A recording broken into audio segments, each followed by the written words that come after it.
Beloved ones, I can feel your energy. I can feel the happiness. I can feel all of the body saying, thank goodness, to be able to get out of that rigidity that is a habit, and it gets released from time to time, and then you come back to the same pattern because the body is used to it and says, this is what feels safe. And then you take a deep breath and it relaxes a bit, and that feels even better. So I greet you in joy. I greet you in the feeling of allness. That space that you reached from time to time with the music, where you felt you were one with the music and you rose up higher. And there was a letting go of all of the shoulds and have-tos, all of the plans. I need to be here, I need to be there at certain times, whatever. And I don't have the microphone turned on, do I? Oh, okay. Okay. All these technicalities that I have tried to be one with. It's much more fun to be one than at the side. Very good. Well, where were we in our story? I think we were coming back from the Far East. We were looking at the body, which I gave thanks to, as you will do in each day when you get up and you say, hey, thank you for being here and allowing me to walk amongst the brothers and sisters and to speak with the tones of voice and to smile with the spirit that shows through the eyes. Bodies you make in the moment you decide to take incarnation, and you let it do its thing of becoming taller and wider quite often, and allowing the youthfulness of the body to be always present with you. There is, in truth, no need for the aging, except as you want to blend in with the brothers and sisters. So, I came back to the tomb, and I came inside and I looked at the body which had served me so well. I thanked it, and I said, okay, how about if we now turn to chapter 2, and we will come together once again, and with a thought. That's all it takes. The body was re-energized. And I found myself able to look through the eyes of the body. I felt myself able to move the arms, the legs, the body off of the table. I saw how well it had been taken care of by the women who served me and the body in the anointing that they did. And so the body was ready to be used again. There are stories that told that it was not quite the same. The body is speaking. Bodies do that. It was the same body reactivated. There have been, as I said, stories that have been told that it was not the same body, but in truth it was. As near as I could activate it and in my knowing bring it forth. So then I looked and I thought, okay, I know how to get out of this cave, but I want to take the body with me. What do we do now? And I looked at the huge stone that covered, we'll call it a rock, a boulder. It was very big, covering the entrance. And so I did what you can do, what you have done sometimes to see if you could do it. I put forward the hand and I said, open.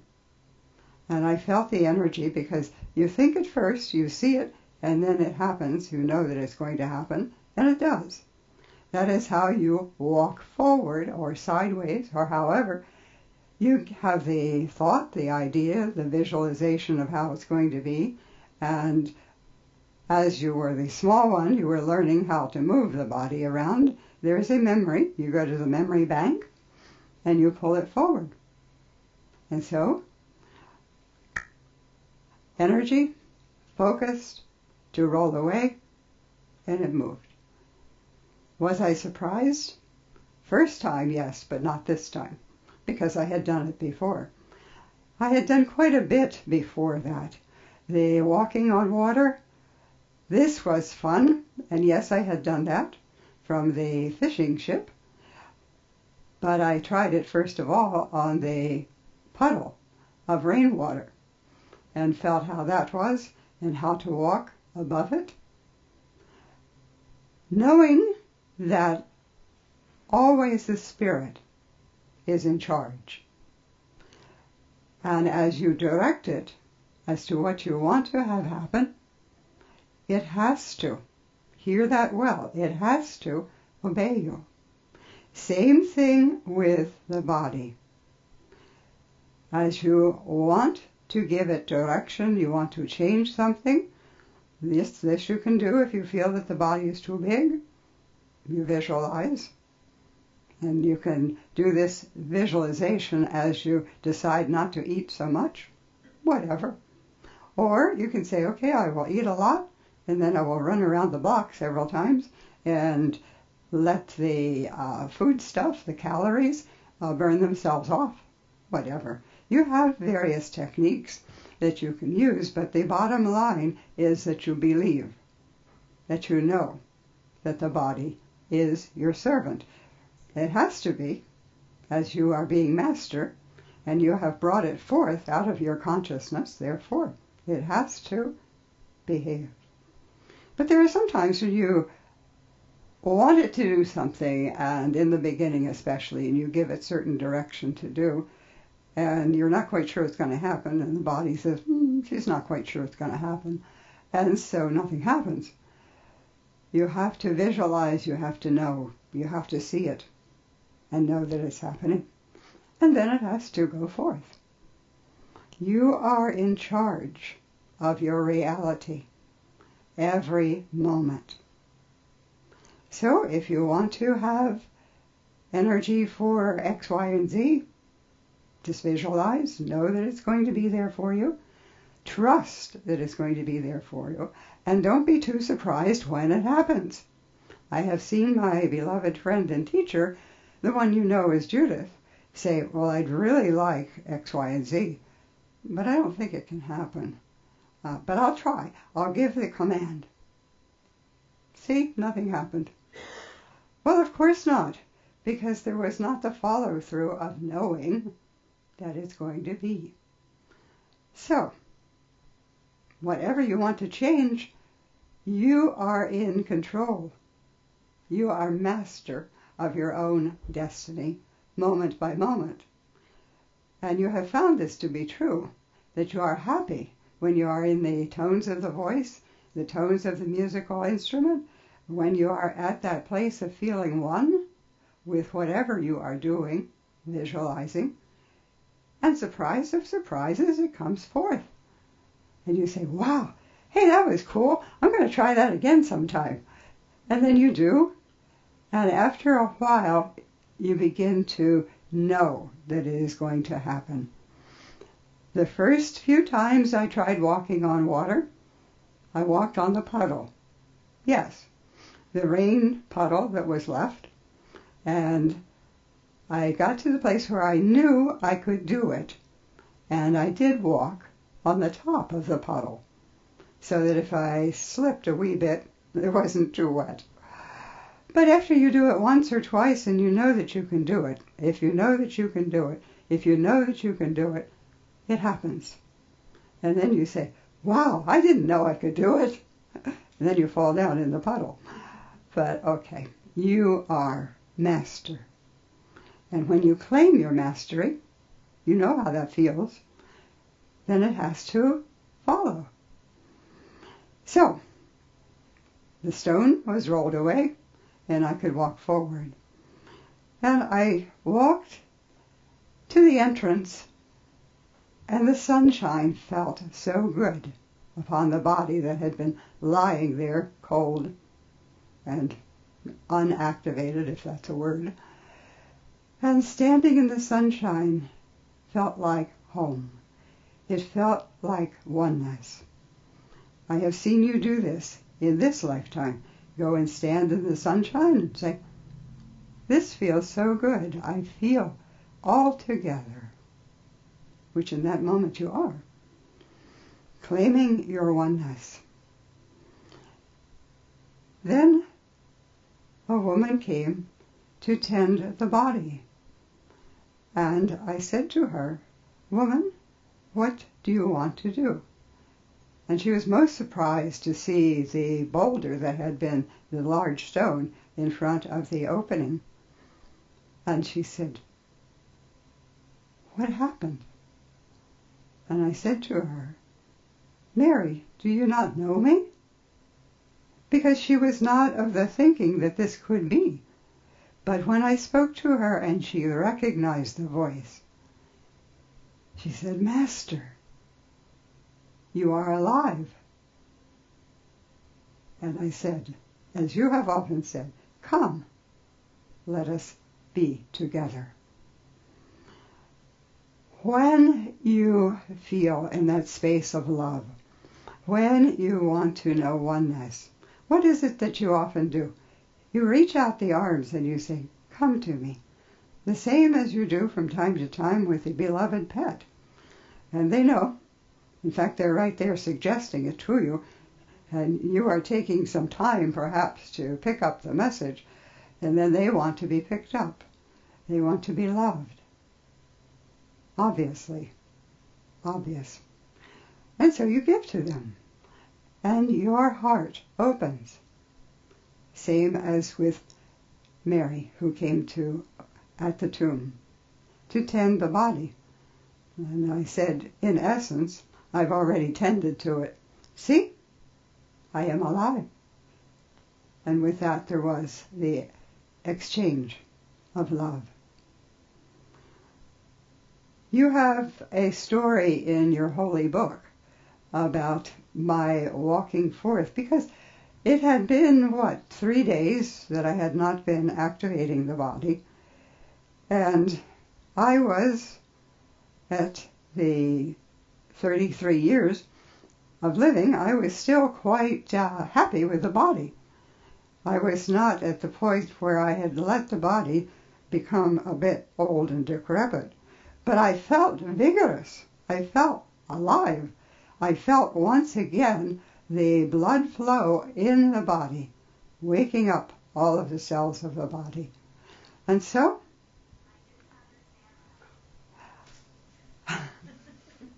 the words or the concept? Yes. I felt the great joy of being able to move the body once again and to feel it alive. And so I kept walking forward, and very soon there were a couple of other ones walking the same beautiful road. Beautiful with the trees on either side. And I came up to the ones who were walking and I said, isn't it a lovely day? Now, I didn't use those words, but in essence, that's basically what I was saying. And I asked, what is happening? What is the news? And they said, you haven't heard the news? And I said, no, what is the news? So they told me that I, although I didn't acknowledge it, had been crucified along with 2 others who also ascended unto heaven. Not that they knew that part or cared. But I said, well, tell me the news of what's going around.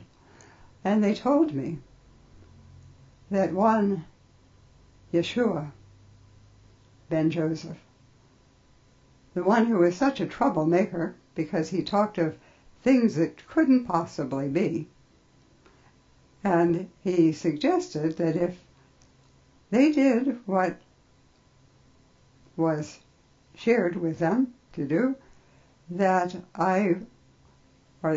they would go into the Father and be reactivated, not to worry about the body that the body had to serve.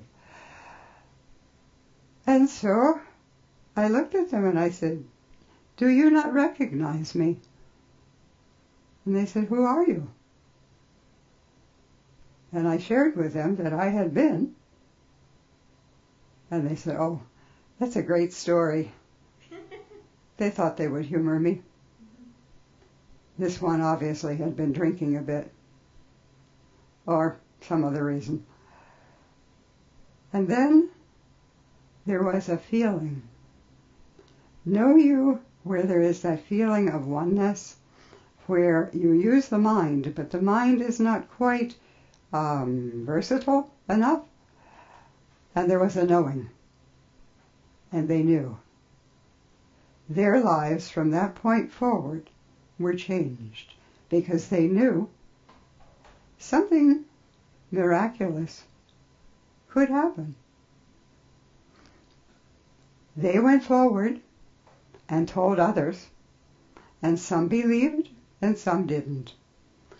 Now the ones who had been traveling with me for some time and had been hearing my talking about the Father and the power of the Father, they were more, I will say, inclined to believe that one Jeshua who was on the cross, where was the Christ, could come forward again, reactivate the body.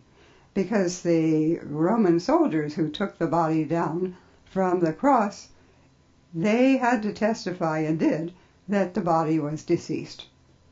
No life here. So how could I be walking with them, talking with them, and say that I was the same essence? It couldn't be. But yes, it was. So there was a feeling, a knowing, a questioning. Part of it was, I can't believe it, and the other part was, I want to believe it.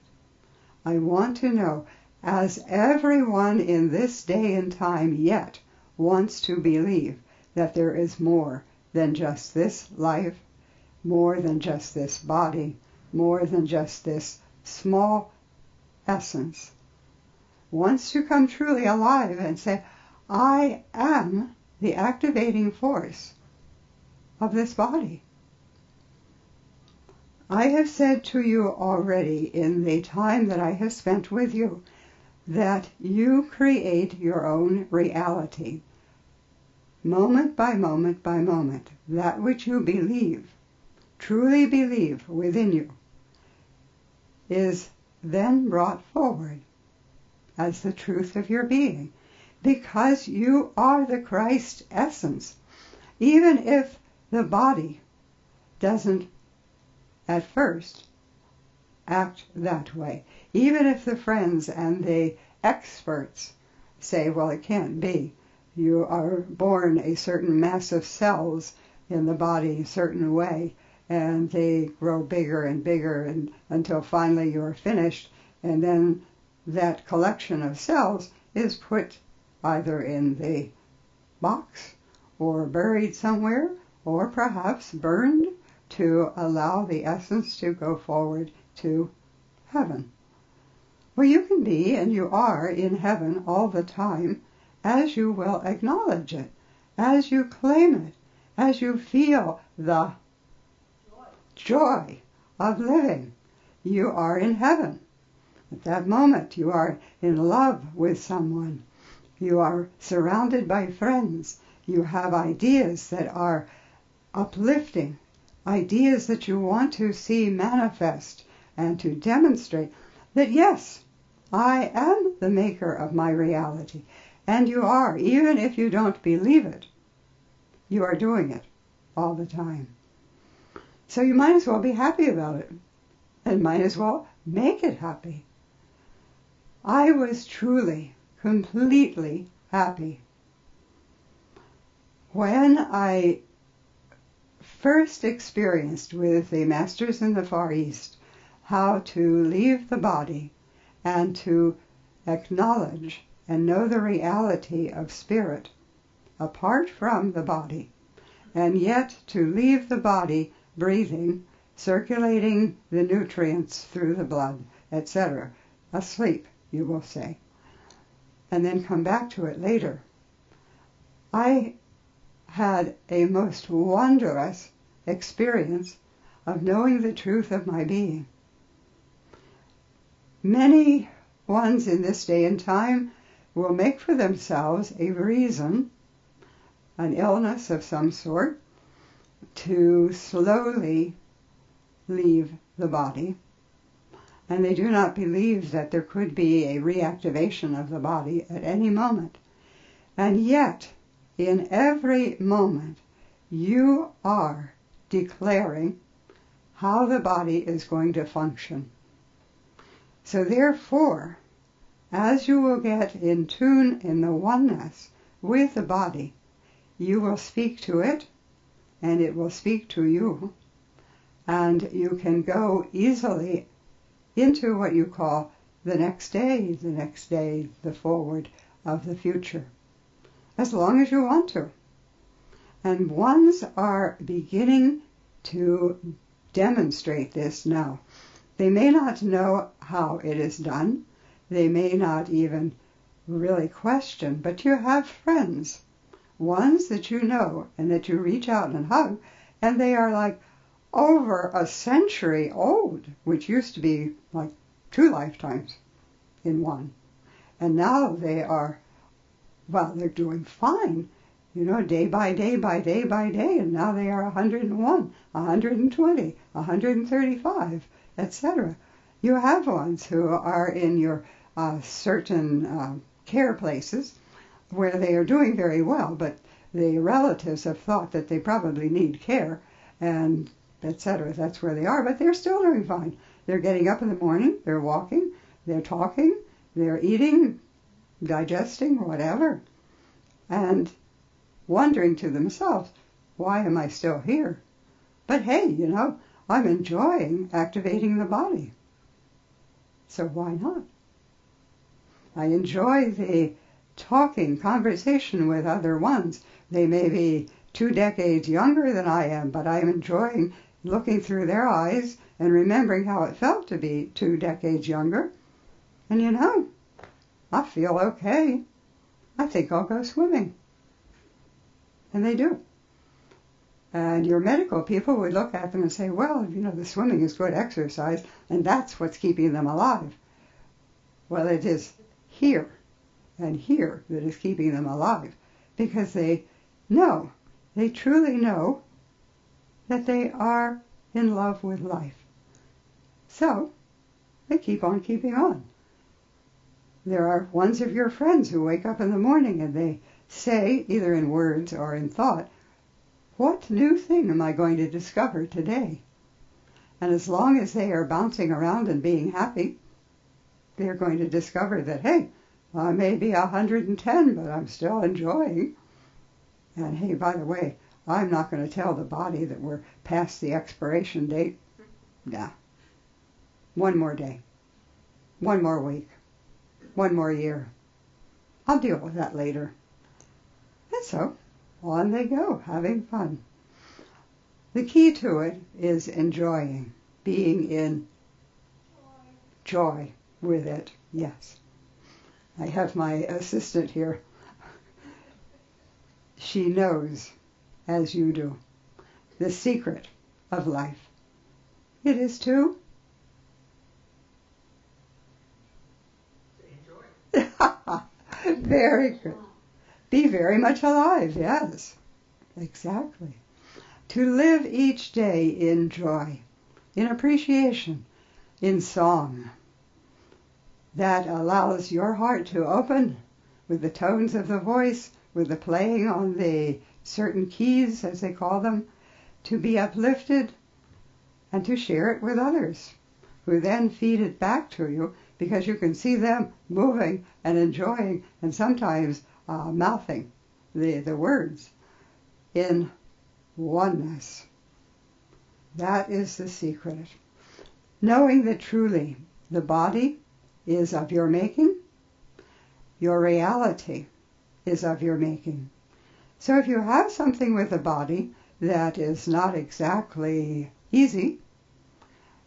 If it is a small thing, you can put up with it. But if it is a big thing, maybe start with a small, yes, and change it. Make it healthy. It doesn't have to scream at you. It already could have your attention. That is what bodies do. When you don't pay attention, it screams at you and says, hey, pay attention. Something's going on here. Something that you might want to change. Life is to be a gift, a joy, to live it in that place that says, I am one with all that I see. My God, how beautiful that tree is. That tree would not be without your consciousness. Someone else's consciousness might say, you see that big tree out there? And you, because you're looking down and you're thinking, even if you're not physically looking down, you're really canceling. You would say, I don't see any tree. Oh, well, you mean that thing. And then there is this small activation, but it's not joy. And so, anyway, to get on, I digress. I am very good at digressing. Yes. My beloved friend and teacher, the one you know as Judith, she will tell me from time to time, but you digress.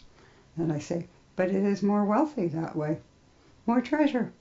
And she said, oh, you always have an answer. And I do. And so do you.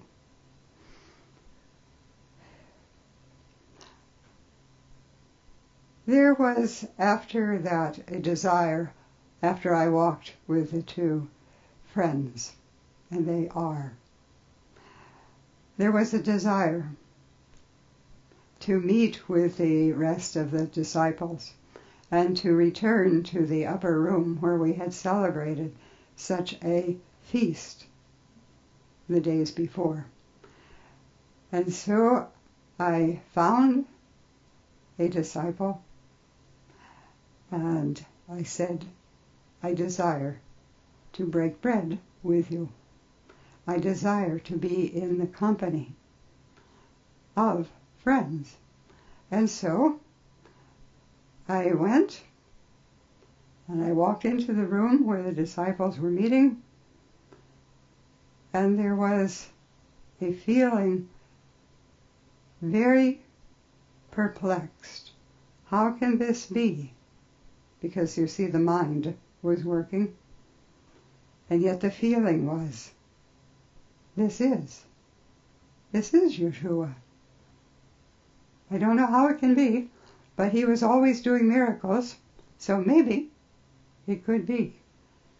And I assured them that it was. But there was one who wanted to know physically. He said, let me see your hands. Let me see where the nails, those big, heavy spikes.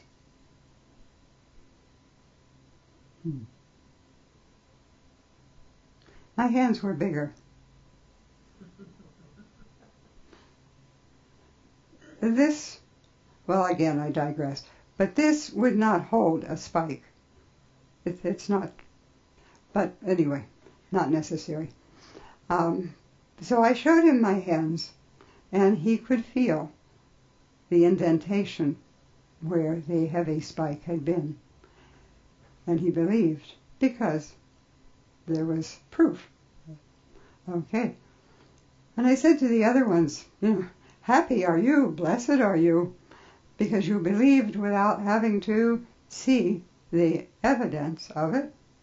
You knew that this is something, this coming back to life, supposedly, activating the body, you knew that it could be done. Blessed are you, happy are you, because here it is, right in front of you. And we celebrated the renewal of life, the ongoingness of life. No matter how many years in your counting you have accumulated to yourself, no matter how the body seems to be making the cells that are not happy, And you say, well, it's only going to be a few days because the body is dying. Even up until the very last breath, you can change that.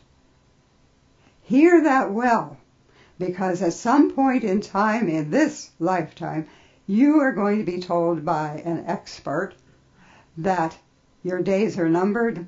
In fact, there's only this many, and already these have been taken away. So you don't have many left, okay?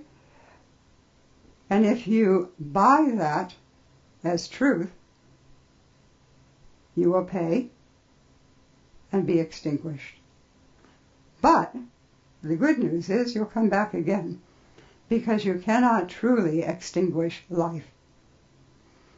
So you thank the one who has deceased the body when you are called to celebrate the life that they lived.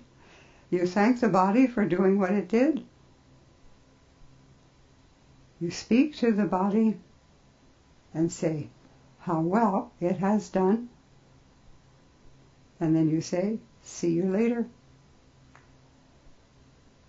And what my beloved friend and teacher, the one that you know as Judith, has said to ones who have exited meantime, she has said, we will meet again. Make sure I know that you are the reactivation of one she has known. And to her great surprise, this has happened when she looked upon the deceased body, and yet there was a knowing that I will meet you again. And you do. If there is belief. If it is not important to you and you really don't care, maybe they were a so-and-so in a lifetime and you've decided good riddance, and that does happen. You think, well, I'm free of that one now.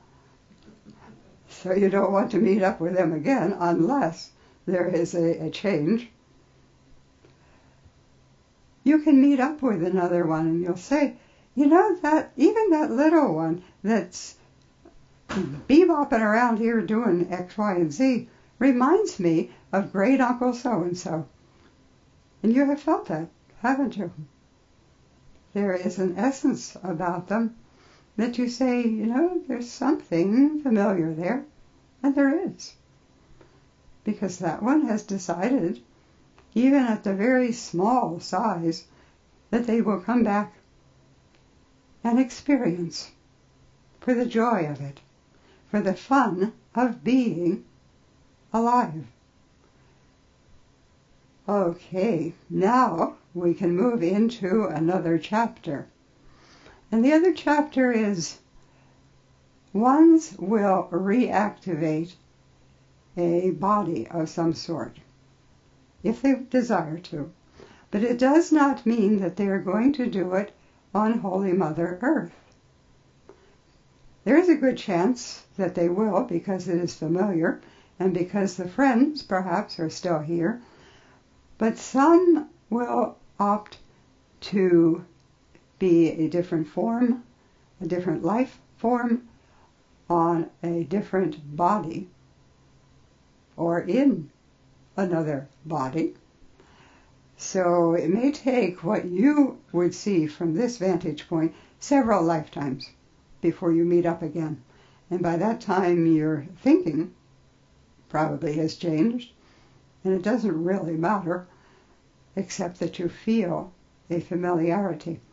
You have felt this with ones, and you have known that you have shared lifetimes, maybe on Holy Mother Earth, and maybe not, quite often not, because ones of you who are interested in knowing more, you have activated form on other heavenly bodies, known as planets or even galaxies. You are the ones who are always asking, what more is there? What can I hear about? What can I read about? I want to hear someone else's story. I want to be friends with that one because I can see they are a thinking person, and there's something that they have come to share with me. And so you make friends with one who could be a little bit out there in your terminology now. Maybe they are out there with some of their beliefs, but you say, that's okay, I want to know. I want to be reminded. Because all of your friends, all of the ones that you interact with, have a gift to share with you. They maybe have read a book that really turned them on, and they want to share that with you. Maybe they've gone to a gathering where this strange person with strange ideas was speaking, and yet it was exciting, so you wanted to know more. Maybe you just wanted to share with them a dream that you had, an idea that you had, that was bringing together the angels, the angel nature. And you wanted to have other ones be uplifted by the possibility and even probability that there are really angels around. There are angels in this room, as you have felt. Yes, exactly. And you have known that. You can feel it. There are musical tones that are in the atmosphere, as you call it. And if you are sitting in what is termed the peaceful place, meditation perhaps, and you're sitting there feeling open, and you begin to hear something. This has happened for you. And you say, I wonder what that would be like to put that into the tones. And then you have said, okay, keep it up here until I can write it down, or I can play it, or it will come forth. And it does. Even some of the things that you want to experiment with, some of the technology that just really sends you round the bend when it doesn't work. And when it does work, it's, aha, this came together and this works. I have moved in my understanding onto another level. And that's happened for this one. And he has run out trying to explain it to someone else, and they have said, that's nice. And he said, but you don't really understand what I'm telling you. And they say, oh, that's okay. It's only important that you understand it. Anyone ever said that to you? Never. Of course. Yes, they have. They have. And then they have gone away and they have said, that one, known as William, he gets strange ideas. He even says that all are related. Even the wavelengths on the certain technology, they have relationships with each other. And then if you want to say that to someone, they will say, oh, of course, sure, oh, yes, right. Of course. You have all had that experience. You try to explain it to someone, and because in this point of time, they are not at that place. Maybe some other lifetime they have been or will be, but they've said, well, it's okay for her, but, and then they walk on. And that is okay. You are as the radiance of the rays of the sun, each one beaming forth your truth, your excitement of being, manifesting, bringing forth something to share with other ones. And it is great because you are heart to heart, ear to ear, eye to eye with them as they grasp what you have seen, perhaps visually, perhaps within the mind.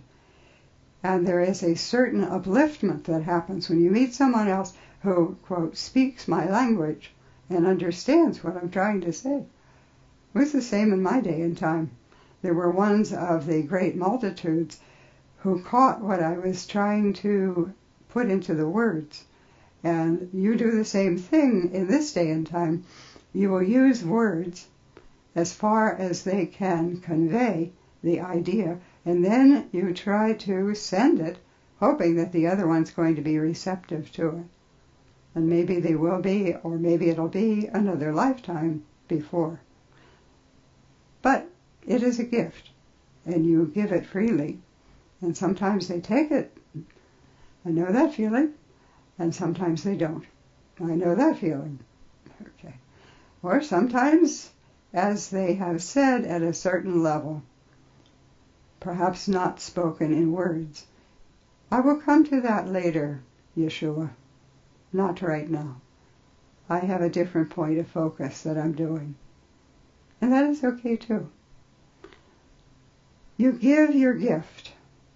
If it is accepted, there is celebration.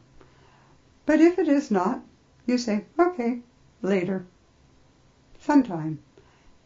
And believe and know that truly later does come. Because the ones of the scribes and Pharisees, the ones who thought they knew better and did not attend to what I thought was the most wonderful message, they have come in what you would term a later lifetime to the place where they have discovered, aha, and that is good. This weekend that you celebrate life coming again, life, the upliftment of the ideas of new life, renewal, is exciting. This lifetime where you have found other ones who understand and want to know what you have been discovering and what you get excited about. And you have a grouping of ones who want to walk with you in the excitement of sharing, of knowing. And you get so, as you were saying in your modern parlance, uplifted, excited, turned on. And you want to share it. And that is the gift that is priceless. The gift that is without terminology, without price. You all have a way of doing this. Through the eyes, through the voice, through the hugs, through just saying, here, I discovered this book and it really was exciting to me. And you pass it on. And maybe they look at it, and maybe they open it, and maybe they don't. But you have given of yourself, and that is what is priceless. Every time you smile at another one, you give of yourself, and it is priceless. Every time you find a word to uplift, to give to other ones hope, belief in themselves, or belief in the angels that surround all the time, surround you as you walk, as you talk, as you work. All the time there are angels attending to you. Sometimes you will want to study the various names and groupings of angels and call them to yourself, and they will answer you. They are in this room, they are outside in the garden, they are in the heavens, and they are just awaiting your invitation. I made it a point in my lifetime to walk with the angels, because oftentimes they had a more uplifting message than the human friends who walked with me. And that was okay too. But sometimes, in your quiet time, you are asking, what more is there? And all the time while you are asking, you are surrounded by love. You are surrounded by angelic music. Stop for a moment, listen, breathe, and claim. Don't forget that last part. And claim that the angels walk amongst you. As you know, they have made themselves known to you because you have asked them. You have said, I will listen. And they have said, oh good. Surprise, surprise. You lead a blessed life. In this lifetime, you are coming to the point of awakening, the point of knowing your blessedness, you will share it with other ones in whatever level where they can accept it. In the hug, the smile, the word, even in the song, the music, you all have gifts of language, different language perhaps. I taught to the ones who were hungering and thirsting to know the truth of their being. You were, in that lifetime, the one who wanted to know what more is there. And you have come back many lifetimes and with the same question. And you get a little piece and another little piece. And after a while you say, there is a tapestry here. There is a most wondrous message. I will stop. I will breathe. I will celebrate. I will be all that I can be. And the angels sing because they know that you are inviting the truth of your being to come according to your talent. Some of you have the talent for speaking, for getting ideas across, for writing. Some of you have a talent for uplifting others because you believe in them and you can put it into words and you say, I believe in you. I know who you are. They will say, well, you just met me. You don't know. And you say, I do. I know the essence of you, and it is good. And you can share that. Do not be afraid to say that. I believe in you. It may turn their life around, or not. That is not up to you. It is up to their choice. However, as you say those words, they may stop for a moment and say, maybe there's something else in this message. And you may have changed some of their thinking. You never know what your smile can do. You never know what a word of upliftment can do. And you don't have to know. You just do your thing and bless everyone by it. I will share with you that I am happy with you. I was going to use the word proud, but that is more of a worldly thing. But I am proud of you because you are hungering and thirsting and finding that which is uplifting, finding that which you can share with another one and change how they feel about themselves and about the world. In the world, as you have seen, you will have opportunity to give forth love and the belief in the goodness of life. You have an example working itself out right now, where I have heard your cries. Jeshua, what's happening? Are we not wiser, more comforting than this? Do we not believe in the sanctity of even human life? It's bad enough to watch the destruction of animal, different kingdoms as they are, life. But I thought we had come past this point. In truth, there are groupings of ones finalizing, coming to that final, I am finished point. So count it all as good, because whatever they needed completion with, they are finding that completion. Count it all as good. And know that you are the Father's love in action. Be happy, because your Father is. Be joyful, because your mother is. Not the human father or mother, but be joyful in the oneness of truth. So be it.